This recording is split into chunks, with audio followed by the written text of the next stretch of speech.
Hi hello guys welcome back to Aadya colourful. ನಾನು Suma. Friends, ಇವತ್ತಿನ ವಿಡಿಯೋದಲ್ಲಿ ಒಂದು ರೆಸಿಪಿನ ನಿಮ್ಮ ಜೊತೆ ಶೇರ್ ಮಾಡ್ತಾ ಇದ್ದೀನಿ. 1 ಕಪ್ ಹಿಟ್ಟಿನಿಂದ ತಯಾರಿಸಿ ರುಚಿಯಾದ ಒಂದು ರೆಸಿಪಿನ ಒಂದ್ಸಲ ತಿಂದರೆ ತಿಂತಾನೆ ಇರ್ತೀರ, ಅಷ್ಟು ಟೇಸ್ಟಿಯಾಗಿರುವಂತಹ ಒಂದು ರೆಸಿಪಿ. ಸೊ ಈ ಒಂದು ರೆಸಿಪಿ ಮಾಡೋದಕ್ಕೆ ಮೊದಲನೇದಾಗಿ ಒಂದು ಪ್ಯಾನ್ ತಗೊಂಡಿದ್ದೀನಿ. ಈ ಪ್ಯಾನಿಗೆ ನಾವು 1 ಕಪ್ ಆಗುವಷ್ಟು ಹಿಟ್ಟನ್ನು ಹಾಕ್ಕೊಳ್ಳೋಣ. ಸೊ 1 ಕಪ್ ಆಗುವಷ್ಟು ಅಕ್ಕಿ ಹಿಟ್ಟನ್ನು ಹಾಕ್ಕೊಳ್ತಾ ಇದ್ದೀನಿ. ಇಲ್ಲಿ ನೋಡ್ಬೋದು ನೀವು 1 ಕಪ್ ಆಗುವಷ್ಟು ಅಕ್ಕಿ ಹಿಟ್ಟನ್ನು ಹಾಕಿ ಅದೇ ಅಳತೆಯಲ್ಲಿ 2 ಕಪ್ ಆಗುವಷ್ಟು ನೀರನ್ನು ಹಾಕ್ಕೊಳ್ಳೋಣ.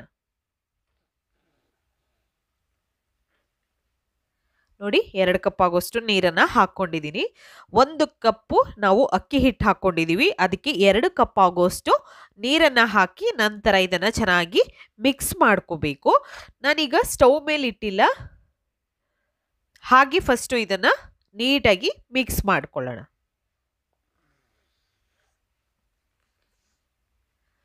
ಫ್ರೆಂಡ್ಸ್, ನೀವೇನಾದರೂ ಫಸ್ಟ್ ಟೈಮ್ ನನ್ನ ಚಾನಲ್ಗೆ ವಿಸಿಟ್ ಮಾಡಿದರೆ ಪ್ಲೀಸ್ ನನ್ನ ಚಾನಲ್ನ ಸಬ್ಸ್ಕ್ರೈಬ್ ಮಾಡ್ಕೊಳ್ಳಿ, ಹಾಗೆ ಲೈಕ್ ಮಾಡಿ ಮತ್ತು ಶೇರ್ ಮಾಡಿ. ಫ್ರೆಂಡ್ಸ್, ಖಂಡಿತವಾಗ್ಲೂ ತುಂಬಾ ಟೇಸ್ಟಿಯಾಗಿ ಇರುವಂತಹ ಮತ್ತು ತುಂಬ ಈಸಿಯಾಗಿ ಇರುವಂತಹ ಒಂದು ರೆಸಿಪಿ. ಸೊ ಈ ಒಂದು ರೆಸಿಪಿ ತುಂಬಾ ಸಲ ನೀವು ಮನೆಯಲ್ಲಿ ತಯಾರಿಸಿರ್ತೀರ, ಆದರೆ ತಯಾರಿಸುವಂತಹ ವಿಧಾನಗಳು ಸ್ವಲ್ಪ ಚೇಂಜ್ ಆಗಿರ್ಬೋದು ಅಷ್ಟೇ. ಓಕೆ, ಸೊ ನೋಡಿ, ಈ ರೀತಿ ಚೆನ್ನಾಗಿ ಮಿಕ್ಸ್ ಮಾಡ್ಕೊಂಡಿದ್ದೀನಿ. ಇದಕ್ಕೆ ಸ್ವಲ್ಪ ಉಪ್ಪನ್ನು ಹಾಕ್ಕೊಳ್ಳೋಣ. 1/4 ಟೀ ಸ್ಪೂನ್ ಆಗುವಷ್ಟು ಉಪ್ಪನ್ನು ಹಾಕ್ಕೊಂಡ್ರೆ ಸಾಕಾಗುತ್ತೆ. ಸ್ವಲ್ಪ ಉಪ್ಪು ಹಾಕ್ಕೊಂಡಿದ್ದೀನಿ. ಇವಾಗ ಒಂದು ಬೌಲ್ ತಗೊಂಡಿದ್ದೀನಿ. ಸೊ ಈ ಬೌಲಿಗೆ ನಾವು 1 ಸ್ಪೂನ್ ಆಗುವಷ್ಟು ಮೈದಾ ಹಿಟ್ಟನ್ನು ಹಾಕ್ಕೊಳ್ಳೋಣ. ಇದಕ್ಕೆ ಸ್ವಲ್ಪ ನೀರನ್ನು ಹಾಕ್ಕೊಳ್ತಿದ್ದೀನಿ. ನೀರು ಹಾಕಿ ನಾವು ಚೆನ್ನಾಗಿ ಇದನ್ನು ಮಿಕ್ಸ್ ಮಾಡ್ಕೋಬೇಕು. ನೋಡಿ, ಮೈದಾ ಹಿಟ್ಟು 1 ಸ್ಪೂನ್ ಆಗುವಷ್ಟು ತಗೊಂಡಿದ್ದೀನಿ, ಜಾಸ್ತಿ ಬೇಡ. ಅದಕ್ಕೆ ಸ್ವಲ್ಪ ನೀರನ್ನು ಹಾಕ್ಕೊಂಡು ಹಿಟ್ಟನ್ನು ಈ ರೀತಿಯಾಗಿ ಕಲಿಸ್ಕೋಬೇಕು. ಸ್ವಲ್ಪನೂ ಗಂಟಿರಬಾರ್ದು, ಆ ರೀತಿಯಾಗಿ ನಾವು ಹಿಟ್ಟನ್ನು ಕಲಿಸ್ಕೊಂಡು ಈ ಒಂದು ಅಕ್ಕಿ ಹಿಟ್ಟಿನ ಮಿಶ್ರಣಕ್ಕೆ ಈ ಮೈದಾ ಹಿಟ್ಟಿನ ಮಿಶ್ರಣನ ಕೂಡ ಹಾಕ್ಕೊಳ್ಬೇಕಾಗುತ್ತೆ. ನೋಡಿ, ಇಷ್ಟನ್ನು ಹಾಕಿ ಚೆನ್ನಾಗಿ ಮಿಕ್ಸ್ ಮಾಡಿಕೊಂಡು ಈಗ ನಾನು ಸ್ಟವ್ ಮೇಲೆ ಇಟ್ಕೊಂಡಿದ್ದೀನಿ. ಸ್ಟವ್ನ ಲೋ ಫ್ಲೇಮ್ ಮಾಡಿಕೊಂಡೇ ನಾವು ಇದನ್ನು ಮಿಕ್ಸ್ ಮಾಡ್ತಾ ಇರಬೇಕು.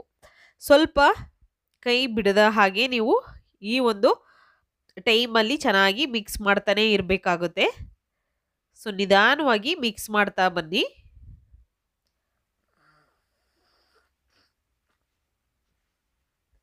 ನೋಡ್ಬೋದು, ಈ ರೀತಿಯಾಗಿ ಮಿಕ್ಸ್ ಮಾಡ್ಕೊಳ್ತಿದ್ದೀನಿ. 1 ಕಪ್ ಹಿಟ್ಟಿನಿಂದ ತಯಾರಿಸಿ ರುಚಿಯಾದ ಒಂದು ರೆಸಿಪಿ. ಸೊ ಖಂಡಿತ ಒಂದ್ಸಲ ತಿಂದರೆ ಇದನ್ನು ತಿಂತಾನೇ ಇರ್ತೀರ, ಅಷ್ಟು ಟೇಸ್ಟಿ ಅನಿಸುತ್ತೆ ನಮಗೆ. ಸೊ ನೋಡಿ, ಈ ರೀತಿಯಾಗಿ ಹಿಟ್ಟು ಸ್ವಲ್ಪನೂ ಗಂಟಾಗಬಾರ್ದು, ಆ ರೀತಿಯಾಗಿ ನಾವು ಇದನ್ನು ಮಿಕ್ಸ್ ಮಾಡ್ತಾನೇ ಇರಬೇಕು. ನೋಡಿ, ಹೀಗೆ ಮಿಕ್ಸ್ ಮಾಡ್ತಾ ಚೆನ್ನಾಗಿ ಸ್ಟವ್ನ ಲೋ ಫ್ಲೇಮಲ್ಲೇ ಇಟ್ಕೊಳ್ಳಿ, ಹೈ ಫ್ಲೇಮ್ ಅಂತೂ ಮಾಡಬೇಡಿ. ಹೀಗೆ ಮಿಕ್ಸ್ ಮಾಡ್ತಾ ಬನ್ನಿ. ನೋಡ್ಬೋದು, ಹೀಗೆ ನಾನು ಕಲಿಸ್ಕೊಳ್ತಿದ್ದೀನಿ ಚೆನ್ನಾಗಿ. ಸ್ವಲ್ಪನೇ ಗಟ್ಟಿ ಆಗ್ತಾ ಬರುತ್ತೆ ಅದು. ಸೊ ಏನು ತೊಂದರೆ ಇಲ್ಲ, ಚೆನ್ನಾಗಿ ಹಿಟ್ಟು ಬೆಂದಷ್ಟು ನಮಗೆ ಈ ಒಂದು ರೆಸಿಪಿ ಟೇಸ್ಟಿಯಾಗಿ ಬರೋದಕ್ಕೆ ಸಾಧ್ಯ ಆಗುತ್ತೆ. ನೋಡಿ, ಈ ರೀತಿಯಾಗಿ ತಳ ಬಿಡ್ತಾ ಇರಬೇಕು, ಪ್ಯಾನು ನಮಗೆ ಬಿಡ್ತಾ ಇರಬೇಕು ತಳ, ಅಲ್ಲಿವರೆಗೂ ನಾವು ಹಿಟ್ಟನ್ನು ಚೆನ್ನಾಗಿ ಈ ರೀತಿ ಬೇಯಿಸ್ಕೋಬೇಕು. ನೋಡಿ, ಒಳಗೆಲ್ಲ ಹಿಟ್ಟು ಬೆಂದಿರೋದಿಲ್ಲ, ಸ್ವಲ್ಪ ಹಸಿ ಹಾಗೇ ಇರುತ್ತೆ. ಸೊ ಹಾಗಾಗಿ ನೋಡಿ, ಈ ರೀತಿ ಹಗಲ ಮಾಡಿ ನಾವು ಅದನ್ನು ಟರ್ನ್ ಮಾಡಿ ಬೇಯಿಸ್ಕೋಬೇಕು. ನಂತರ ನೀವು ಮಿಕ್ಸ್ ಆಗಿದೆ, ಚೆನ್ನಾಗಿ ಆಗ್ತಿದೆ ಕರೆಕ್ಟಾಗಿ ಅಂತ ಅಂದಾಗ ಇದಕ್ಕೆ 1 ಸ್ಪೂನ್ ಆಗುವಷ್ಟು ಆಯಿಲ್ನ ಹಾಕ್ಕೊಳ್ಬೇಕು. ಆಯಿಲ್ ಅಥವಾ ತುಪ್ಪ ಯಾವುದನ್ನು ಬೇಕಿದ್ರೂ ಹಾಕ್ಕೊಳ್ಳಿ. ಸೊ ಇಲ್ಲಿ ನಾನು 1 ಸ್ಪೂನ್ ಆಗುವಷ್ಟು ಆಯಿಲ್ ಹಾಕ್ಕೊಳ್ತೀನಿ. ಆಯಿಲ್ ಹಾಕಿದ ನಂತರ ಕೂಡ ಚೆನ್ನಾಗಿ ಮಿಕ್ಸ್ ಮಾಡ್ಕೊಳ್ಳೋಣ.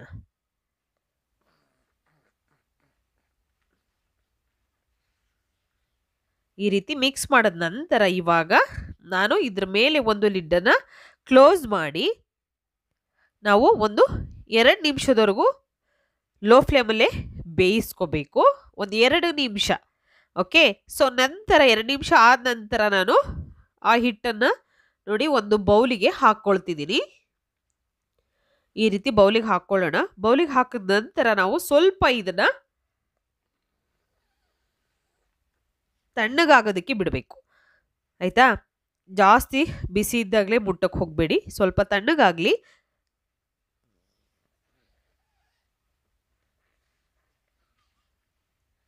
ನೋಡಿ ಈ ರೀತಿ ಕೈಗೆ ಸ್ವಲ್ಪ ಎಣ್ಣೆ ಅಥವಾ ತುಪ್ಪನ ಮಾಡಿಕೊಂಡು ಈ ಥರ ಚೆನ್ನಾಗಿ ನಾದ್ಕೋಬೇಕು.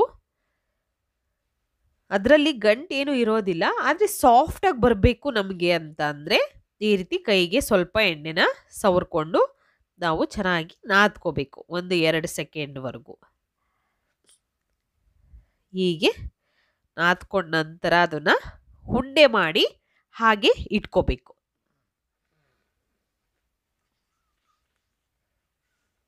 ನೋಡಿ ಎಷ್ಟು ಸಾಫ್ಟಾಗಿ ಬಂದಿದೆ ಅಂತ ಹಿಟ್ಟು ನೋಡಿದ್ರೇ ಗೊತ್ತಾಗ್ತಾ ಇದೆ ನಿಮಗೆ. ಸೊ ಇಲ್ಲಿ ಮೈದಾ ಹಿಟ್ಟು ಏನಕ್ಕೆ ಹಾಕಿದೆ ನಾನು ಅಕ್ಕಿ ಹಿಟ್ಟಲ್ಲಿ ಅಂತ ಅಂದರೆ, ಅಕ್ಕಿ ಹಿಟ್ಟನ್ನು ಹಾಕಬೇಕಾದ್ರೆ ನಾವು ಸ್ವಲ್ಪ ಒಂದು ಸ್ಪೂನ್ ಮೈದಾ ಹಿಟ್ಟನ್ನು ಈ ಥರ ನೀರಲ್ಲಿ ಮಿಕ್ಸ್ ಮಾಡಿ ಹಾಕೋದ್ರಿಂದ ನಮಗೆ ಆ ಹಿಟ್ಟು ತುಂಬಾ ಸಾಫ್ಟಾಗಿ ಬರುತ್ತೆ ಮತ್ತು ಗಂಟು ಕೂಡ ಆಗೋದಿಲ್ಲ. ಹಾಗಾಗಿ ನಾವು ಮೈದಾ ಹಿಟ್ಟನ್ನು ಉಪಯೋಗಿಸಿದ್ದೀವಿ. ಈಗ ಒಂದು ಚಕ್ಲಿ ಒಳ್ಳು ತೊಗೊಂಡಿದ್ದೀನಿ. ಸೊ ಇದಕ್ಕೆ ಇವಾಗ ನಾವು ಅಕ್ಕಿ ಹಿಟ್ಟಿನ ಮಿಶ್ರಣನ ಈ ಥರ ಉಂಡೆ ಥರ ಮಾಡಿ ಹಾಕ್ಕೊಳ್ತಾ ಇದ್ದೀನಿ. ನೋಡಿ ಈ ರೀತಿ ಹಾಕ್ಕೊಂಡಿದ್ದೀನಿ. ಸೊ ಈ ಥರ ಹಾಕಿದ ನಂತರ ನಾವು ಇದರ ಲಿಡ್ಡನ್ನು ಕ್ಲೋಸ್ ಮಾಡ್ಕೊಳ್ಳೋಣ. ಕ್ಲೋಸ್ ಮಾಡಿದ ನಂತರ ಇವಾಗ ನಾವು ಒಂದು ಇಡ್ಲಿ ಪ್ಲೇಟನ್ನು ತಗೊಳ್ತಿದ್ದೀನಿ. ಇದಕ್ಕೆ ಸ್ವಲ್ಪ ಎಣ್ಣೆನ ನಾವು ಗ್ರೀಸ್ ಮಾಡ್ಕೊಳ್ಳೋಣ ಫಸ್ಟು. ಗ್ರೀಸ್ ಮಾಡಿದ ನಂತರ ಇವಾಗ ಇದಕ್ಕೆ ನಾವು ಶಾವಿಗೆನ ಹೊತ್ಕೊಳ್ಳೋಣ. ನೋಡಿ ಶಾವಿಗೆ ಹೊತ್ತುತ್ತಾ ಇದ್ದೀನಿ ನಾನು. ನೋಡ್ಬೋದು ನೀವು. ತುಂಬಾ ಟೇಸ್ಟಿಯಾಗಿ ಈಸಿಯಾಗಿ ಮಾಡುವಂತಹ ಒಂದು ಒತ್ತೋ ಶಾವಿಗೆ ರೆಸಿಪಿ ಇದು. ಸೊ ಈ ಒಂದು ಒತ್ತೋ ಶಾವಿಗೆನ ಈ ವಿಧಾನದಲ್ಲಿ ಮಾಡಿ ಒಂದ್ಸಲ ಹೇಗೆ ಬಂತು ಅಂತ ತಪ್ಪದೆ ನನಗೆ ಕಾಮೆಂಟ್ ಸೆಕ್ಷನಲ್ಲಿ ತಿಳಿಸಿ ಫ್ರೆಂಡ್ಸ್. ಓಕೆ. ಈ ರೀತಿಯಾಗಿ ಎಲ್ಲ ಒಂದು